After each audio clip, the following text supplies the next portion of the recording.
नमस्ते दोस्तों, स्वागत करते हुए अपने YouTube चैनल पर। आज की जो वीडियो है वो भाई हिंदी की है। इसमें हम आपको गद्यांश कराएंगे। तो आज का पहला गद्यांश है।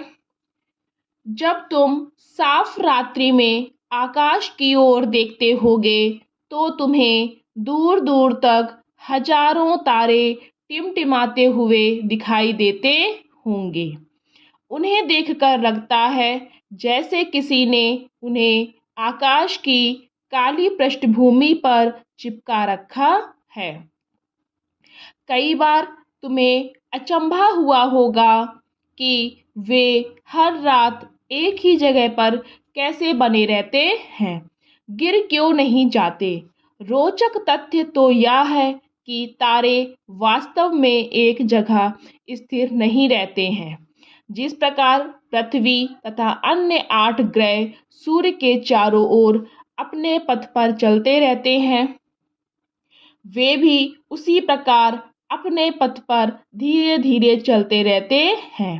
तुम्हें लगता है कि तारे एक ही जगह स्थिर रहते हैं क्योंकि तुम उन्हें चलते हुए नहीं देख सकते हो। इसका कारण यह है कि वे हमसे हजारों हजारों किलोमीटर दूर हैं।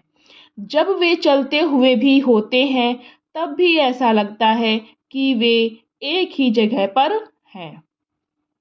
इसके अतिरिक्त एक शक्ति है जिसे हम गुरुत्वाकर्षण शक्ति कहते हैं, जिसके कारण चलते समय भी तारे अपने पथ पर बने रहते हैं। यह उनको एक दूसरे से टकराने से भी बचाती है। अब हम इसके क्वेश्चंस को सॉल्व करेंगे और अगर नहीं समझ में आता है कोई क्वेश्चन का आंसर तो हम उसको दोबारा से गद्यांश पढ़ सकते हैं। तो पहला क्वेश्चन है आज का। साफ रात्रि में आकाश की ओर तुम्हें देखने पर तुम्हें दिखाई देता है कि ए ऑप्शन तारे एक पथ पर धीरे धीरे चल रहे हैं। बी ऑप्शन ग्रह अपने पथ पर चल रहे हैं। सी ऑप्शन है दूर आकाश में तारे टिमटिमा रहे हैं।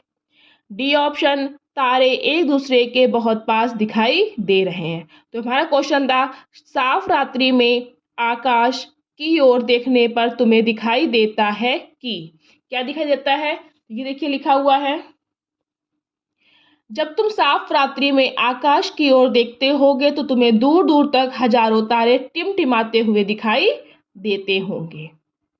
तारे क्या है, वो टिमटिमाते हुए दिखाई दे रहे हैं।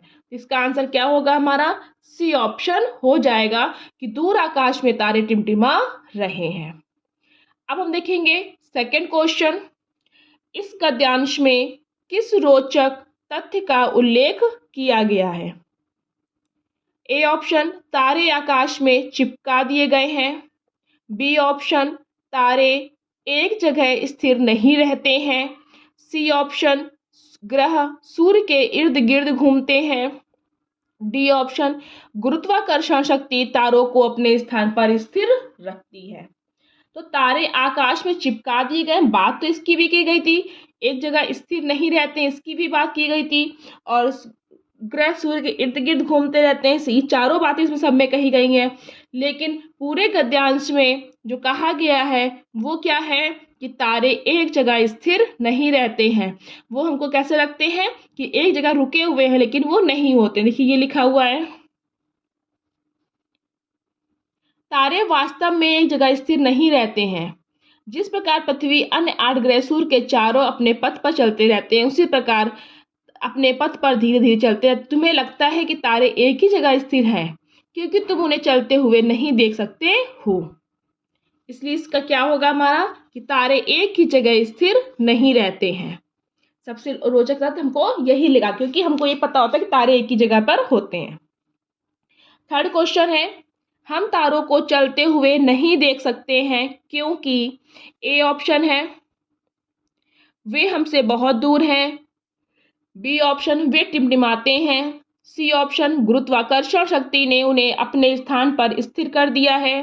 डी ऑप्शन रात्रि को आकाश साफ नहीं होता है। तो हम तारों को चलते हुए नहीं देख सकते हैं, क्यों, क्योंकि वो हमसे बहुत दूर है। इसका क्या होगा, ए ऑप्शन हो जाएगा। ये देखिए लिखा हुआ है, हम उन्हें चलते हुए नहीं देख सकते। इसका कारण यह है कि वे हमसे हजारों हजारों किलोमीटर दूर हैं। वो हमसे बहुत दूर है, इसलिए हम उनको चलते हुए नहीं देख सकते। इसलिए इसका ऑप्शन हो जाएगा हमारा ए आंसर। नेक्स्ट क्वेश्चन है, यह उनको एक दूसरे से टकराने से भी बचाती है। इस वाक्य में यह क्या है? या जो दिया हुआ है यहाँ पर क्या आएगा? ए ऑप्शन है आकाश, बी ऑप्शन है सूर्य, सी ऑप्शन है विशाल दूरी, डी ऑप्शन है गुरुत्वाकर्षण शक्ति। तो टकराने से क्या बचाती है? गुरुत्वाकर्षण शक्ति एक दूसरे से टकराने से बचाती, इसलिए इसका आंसर क्या होगा? डी ऑप्शन हो जाएगा। देखिए ये लिखा हुआ है,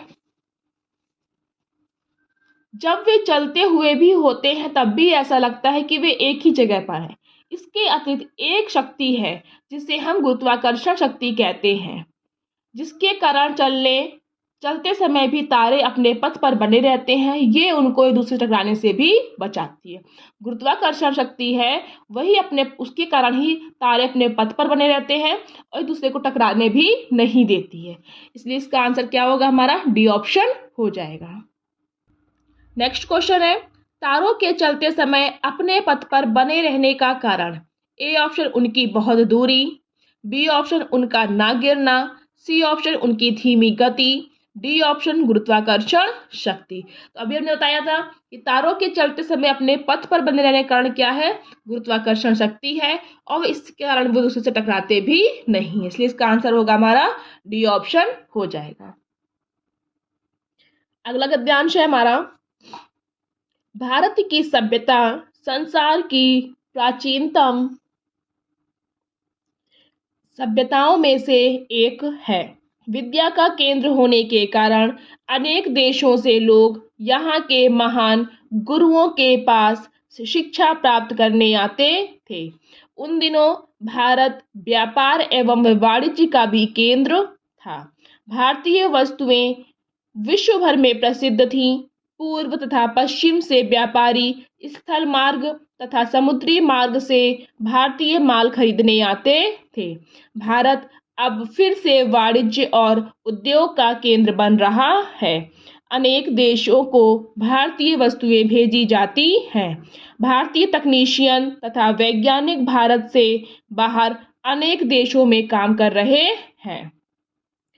पहला क्वेश्चन है हमारा इसका, लोग भारत आते थे। ए ऑप्शन शिक्षा प्राप्त करने के लिए, बी ऑप्शन शिक्षा देने के लिए, सी ऑप्शन आनंद लेने के लिए, डी ऑप्शन माल बेचने के लिए। तो लोग भारत क्यों आते थे? ये देखिए लिखा हुआ है, विद्या का केंद्र होने के कारण अनेक देशों से लोग यहाँ के महान गुरुओं के पास शिक्षा प्राप्त करने आते थे। इसलिए इसका आंसर क्या होगा हमारा? ए ऑप्शन हो जाएगा, शिक्षा प्राप्त करने के लिए लोग भारत आते थे। नेक्स्ट क्वेश्चन है, भारत विद्या का केंद्र था क्योंकि? ए ऑप्शन यह एक केंद्रीय स्थान था, बी ऑप्शन इसकी सभ्यता प्राचीन थी, सी ऑप्शन यहाँ महान गुरु थे, डी ऑप्शन यहाँ अत्यंत कुशल कारीगर थे। तो भारत विद्या का केंद्र क्यों था? क्योंकि यहाँ पर महान गुरु थे। ये देखिए लिखा हुआ है, अनेक देशों से लोग यहाँ के महान गुरुओं के पास विद्या प्राप्त करने आते थे। तो यहाँ पर महान गुरु थे, इसलिए यहाँ पर भारत विद्या का केंद्र माना जाता था। नेक्स्ट क्वेश्चन है, भारत इनका भी केंद्र था। शिक्षा का केंद्र तो था ही, इसके अलावा किसका केंद्र था? ए ऑप्शन है कला एवं संस्कृति, बी ऑप्शन है व्यापार एवं वाणिज्य का, सी ऑप्शन है विज्ञान एवं प्रौद्योगिकी का, डी ऑप्शन संगीत एवं नृत्य का। भारत इनका भी केंद्र था। किसका था? व्यापार एवं वाणिज्य का। ये देखिए लिखा हुआ है, उन दिनों भारत व्यापार एवं वाणिज्य का भी केंद्र था। शिक्षा का तो था ही, भारत और व्यापार और वाणिज्य का भी केंद्र था। इसलिए इसका आंसर क्या होगा हमारा? बी ऑप्शन हो जाएगा। व्यापारी भारतीय वस्तुएं खरीदने आते थे क्योंकि वे वस्तुएं ए ऑप्शन महंगी थीं, बी ऑप्शन सस्ती थीं, सी ऑप्शन उपयोगी थीं, डी ऑप्शन प्रसिद्ध थीं। तो व्यापारी भारतीय वस्तुएं खरीदने आते थे क्योंकि उनकी जो वस्तुएं थी वो बहुत ज्यादा प्रसिद्ध थी। इसका आंसर हो जाएगा हमारा डी ऑप्शन। ये देखिए लिखा हुआ है, भारतीय वस्तुएं विश्व भर में प्रसिद्ध थी, इसलिए वहां पर ये लोग व्यापारी जो थे भारतीय वस्तुएं खरीदने आते थे। नेक्स्ट क्वेश्चन है, इस गद्यांश के लिए कौन सा शीर्षक सबसे अधिक उपयुक्त है? ए ऑप्शन भारत जो महान था, बी ऑप्शन विद्या का केंद्र भारत, सी ऑप्शन भारत में व्यापार एवं वाणिज्य, डी ऑप्शन भारत में आने वाली विदेशी यात्री। तो जो भारत था वो विद्या का केंद्र तो था ही, व्यापार और वाणिज्य का भी था, और उसमें विदेशी यात्री भी बहुत आते थे। लेकिन इसका क्या हो जाएगा कि भारत हमारा महान था, क्योंकि वहां पर सभी चीजें बहुत ज्यादा ही प्रसिद्ध थी, इसलिए इसका ऑप्शन हो जाएगा हमारा आंसर ए। अब हम देखेंगे अगला गद्यांश। एक व्यापारी को एक दिन तीसरे पहर अपने रसोई घर में एक सांप दिखाई दिया। उसे सांप मारना नहीं आता था, इसलिए उसने सांप को एक बर्तन से ढक दिया। फिर वह अपने मित्रों से मिलने चला गया। उस रात उसके घर कुछ चोर आए। रसोई घर में रखे हुए उस बर्तन को देखकर वे खुशी से चिल्लाकर बोले, ओहो, व्यापारी ने इस बर्तन में कोई मूल्यवान वस्तु छिपा रखी है, क्यों ना हम इसे ले जाएं। जैसे ही उन्होंने यह बर्तन उठाया, सांप उन्हें डसने बढ़ा। चोर घबराकर घर से भाग निकले, वे कुछ भी नहीं चुरा पाए। अब हम देखेंगे इसके क्वेश्चंस को। व्यापारी को अपने घर में क्या मिला? ए ऑप्शन सांप, बी ऑप्शन बर्तन, सी ऑप्शन चोर, डी ऑप्शन घर। तो व्यापारी को अपने घर में क्या मिला था? सांप मिला था, इसलिए इसका आंसर क्या होगा हमारा? ए ऑप्शन हो जाएगा। सेकंड क्वेश्चन है हमारा, व्यापारी ने सांप को बर्तन से ढक दिया था क्योंकि ए ऑप्शन वह चोरों को डराना चाहता था, बी ऑप्शन वह सांप को पालना चाहता था, सी ऑप्शन उसने सोचा कि वह उपयोगी रहेगा, डी ऑप्शन उसे सांप मारना नहीं आता था। तो व्यापारी ने सांप को बर्तन से ढका था। क्यों ढका था? क्योंकि उसे सांप मारना आता ही नहीं था। चोरों को डराने की बात रही तो उसे क्या पता कि चोर आ जाएंगे घर में। सांप को पालने की कोई बात ही नहीं की गई है, और सांप से उसे क्या उपयोग रहेगा। ये हम आपको दिखा सकते हैं गद्यांश में। अपने रसोई घर में एक सांप दिखाई दिया। उसे सांप मारना नहीं आता था, इसलिए उसने सांप को एक बर्तन से ढक दिया। सांप मारना नहीं आता था, इसलिए उसने उसको बर्तन से ढक दिया था। इसलिए इसका आंसर हमारा हो जाएगा डी, सेकंड का डी ऑप्शन हो जाएगा। थर्ड क्वेश्चन देखते हैं। उस रात घर में कौन आए? ए ऑप्शन व्यापारी, बी ऑप्शन चोर, सी ऑप्शन सांप, डी ऑप्शन मित्र। तो उस रात घर में कौन आए थे? चोर आए थे, इसलिए इसका आंसर क्या होगा हमारा? बी। नेक्स्ट क्वेश्चन है, चोरों ने बर्तन को इसलिए उठाया कि ए ऑप्शन वे उसे लेना चाहते थे, बी ऑप्शन वह उन्हें दिखाई दे गया था, सी ऑप्शन उनके विचार से उसमें कोई मूल्यवान वस्तु थी, डी ऑप्शन वे सांप को लेना चाहते थे। तो चोरों ने बर्तन को इसलिए उठाया था कि वे उनके विचार में उसमें कोई मूल्यवान वस्तु थी। उनको लगा कि बर्तन उल्टा है, जरूर व्यापारी ने इसमें कोई मूल्यवान वस्तु छिपाकर रखी है, इसलिए इसका आंसर हो जाएगा हमारा सी ऑप्शन। अब हम देखेंगे नेक्स्ट क्वेश्चन। चोर घर से भाग निकले क्योंकि ए ऑप्शन व्यापारी जाग गया था, बी ऑप्शन वे सांप से डर गए थे, सी ऑप्शन वे कुछ भी चुराना नहीं चाहते थे, डी ऑप्शन रसोई घर में खाने को कुछ नहीं था। तो चोर घर से भाग निकले क्यों? व्यापारी जाग गया तो व्यापारी तो था ही नहीं। सांप से डर गए थे, ये हो सकता है। अगर चुराते नहीं तो वो चोर आते ही नहीं घर पे, अगर चुराने का उनका इरादा नहीं होता। रसोई घर में खाने को कुछ नहीं था, ये भी गलत है। वो चोर इसलिए घर से भाग निकले थे क्योंकि उन्हें सांप से डर वो गए थे, इसलिए इसका आंसर हो जाएगा हमारा बी ऑप्शन। अब हम देखेंगे अगला गद्यांश। लोग हंस की प्रशंसा करते हैं और मुझे काला कहते हैं। मैं तो हंस से भी तेज उड़ सकता हूँ, क्यों ना मैं उसे उड़ने के मुकाबले के लिए ललकारूं और उसे हरा दूं।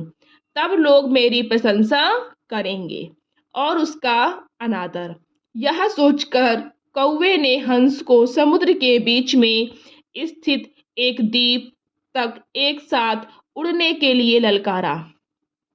हंस तैयार नहीं हुआ, किंतु कौवे ने जिद ना छोड़ी। दोनों ने उड़ना शुरू किया। आरंभ में कौवा अत्यंत तेज गति से उड़ता हुआ हंस से आगे निकल गया। हंस अपनी सामान्य गति से उड़ता रहा। कौवा शीघ्र ही थक गया और नीचे गिरने लगा। हंस को उस पर दया आई। उसने कौवे को अपने पंखों पर बैठाकर द्वीप तक सुरक्षित पहुंचा दिया। कौवा अपने पर बहुत लज्जित हुआ। अब हम देखेंगे इसके क्वेश्चंस को। पहला क्वेश्चन है, कौवा ए ऑप्शन चतुर था, बी ऑप्शन घमंडी था, सी ऑप्शन विनम्र था, डी ऑप्शन ईर्ष्यालु था। तो जो कौवा था चतुर तो था नहीं, घमंडी हो सकता है, सी ऑप्शन विनम्र भी नहीं था। वो हमेशा हंस से क्या करता था, चिढ़ता था, यानी कि वो ईर्ष्यालु था, ईर्ष्या करता था। इसलिए इसका आंसर क्या हो जाएगा हमारा, डी ऑप्शन हो जाएगा। नेक्स्ट क्वेश्चन है, हंस ने ए ऑप्शन कौवे के प्रस्ताव का स्वागत किया, बी ऑप्शन कौवे के प्रस्ताव को एकदम अस्वीकार कर दिया, सी ऑप्शन कौवे के प्रस्ताव को अंत में मान लिया, डी ऑप्शन कौवे के प्रस्ताव का मजाक उड़ाया। हंस ने क्या किया था, कौवे के प्रस्ताव का स्वागत किया था। हाँ किया था, हो सकता है ए नंबर, लेकिन हम बी देखेंगे, एकदम अस्वीकार कर दिया था, ये भी गलत है। कौवे के प्रस्ताव को अंत में मान लिया, तो ये माना भी था। कौवे के प्रस्ताव का मजाक उड़ाया, गलत हो गया ये। तो हमारा क्या ए होगा या सी होगा। लेकिन क्या उसने देखिए ये लिखा हुआ है, यह सोचकर कौवे ने हंस को समुद्र के बीच स्थित एक द्वीप तक एक साथ उड़ने की ललकारा। हंस तैयार नहीं हुआ, यानी कि पहले उसने मना कर दिया था, किंतु कौवे ने जिद नहीं छोड़ी, तो दोनों ने उड़ना शुरू किया, यानी कि वो बाद में मान गया था। इसलिए इसका आंसर क्या होगा, कौवे के प्रस्ताव को अंत में उसको मान लिया, उसने मानना पड़ गया। इसलिए इसका आंसर होगा हमारा दूसरे का सी। नेक्स्ट क्वेश्चन है, कौवे ने हंस को सलाह दी कि उन्हें ए ऑप्शन एक दूसरे की सहायता करनी चाहिए, बी ऑप्शन उड़ने का मुकाबला करना चाहिए, सी ऑप्शन एक साथ द्वीप की यात्रा करनी चाहिए, डी ऑप्शन सैर करने चलना चाहिए। तो कौवे ने हंस को सलाह दी थी, ये देखिए लिखा हुआ है, कौवे ने हंस को समुद्र के बीच में स्थित एक द्वीप तक एक साथ उड़ने के लिए ललकारा, यानी कि उसने ललकारा मतलब उसने मुकाबले के लिए उसको बुलाया। तो यहाँ पर क्या होगा, उड़ने का मुकाबला करना चाहिए, तो यहाँ पर इसका हो जाएगा बी। एक साथ द्वीप की यात्रा करनी चाहिए, ये हो सकता था, लेकिन यहाँ पर उसने द्वीप की यात्रा करने के लिए उसने तो उसने क्या कहा था, ललकारा था। ललकारना मतलब मुकाबला करना हो गया, इसलिए इसका आंसर हमारा बी ऑप्शन हो जाएगा। नेक्स्ट क्वेश्चन है, कौवा हंस को मुकाबले में हराना चाहता था, क्योंकि इससे ए ऑप्शन उससे प्रशंसा मिलेगी, बी ऑप्शन हंस को प्रशंसा मिलेगी, सी ऑप्शन हंस को काला कहा जाएगा, डी ऑप्शन हंस को उस पर दया आएगी। जो कौवा था वो हंस से बहुत चिढ़ता था, ईर्ष्या करता था, तो सोच रहा था कि कौवा अगर जीत जाएगा तो इससे उसको प्रशंसा मिल जाएगी। इसलिए इसका आंसर क्या होगा हमारा, ए हो जाएगा। और बाकी यहाँ पर सब हंस के लिए कहा गया, तो ये हमारा होगा नहीं। नेक्स्ट क्वेश्चन हम देखते हैं, कौवे के विपरीत हंस अपनी सामान्य गति से उड़ा, क्योंकि उसे ए ऑप्शन कौवे से डर लगता था, बी ऑप्शन अपने पर गर्व था, सी ऑप्शन परिणाम के बारे में भरोसा नहीं था, डी ऑप्शन अपने पर भरोसा था। तो कौवे के विपरीत हंस अपनी समान गति से इसलिए उड़ा क्योंकि उसे अपने ऊपर भरोसा था। इसलिए इसका आंसर क्या होगा हमारा, डी ऑप्शन हो जाएगा। ये मैं आपको दिखा रहे गद्यांश में, ये देखिए लिखा हुआ है, आरंभ में कौवा अत्यंत तेज गति से उड़ता हुआ हंस से आगे निकल गया, लेकिन हंस अपनी समान गति से उड़ता रहा क्योंकि उसे पता था कि वो आराम से उड़ लेगा। कौवा शीघ्र ही थक गया था और नीचे गिरने लगा। तब हंस ने उसकी सहायता की थी और कौवे को अपने पंख पर बैठाकर सुरक्षित ले आया था। तो यहाँ पर कहा गया था कौवे से डर लगता था, ये तो बिल्कुल गलत था। अपने पर गर्व था, तो उसे अपने पर कोई भी घमंड या गर्व नहीं था। उसे परिणाम के बारे में भरोसा नहीं था, तो परिणाम की कोई बात ही नहीं थी। यहाँ पर उसे था अपने ऊपर उसको भरोसा था, इसलिए इसका आंसर हमारा हो जाएगा डी ऑप्शन। तो ये थे आज के हमारे कुछ गद्यांश जिसमें हमने आपके क्वेश्चन सॉल्व कराए। इसी तरह हम और भी वीडियो लेके आएंगे गद्यांश की। अगर आपको ये वीडियो पसंद आए तो प्लीज़ लाइक करना, शेयर करना और इसी तरह आगे की वीडियो देखने के लिए चैनल को सब्सक्राइब करना। Thank you.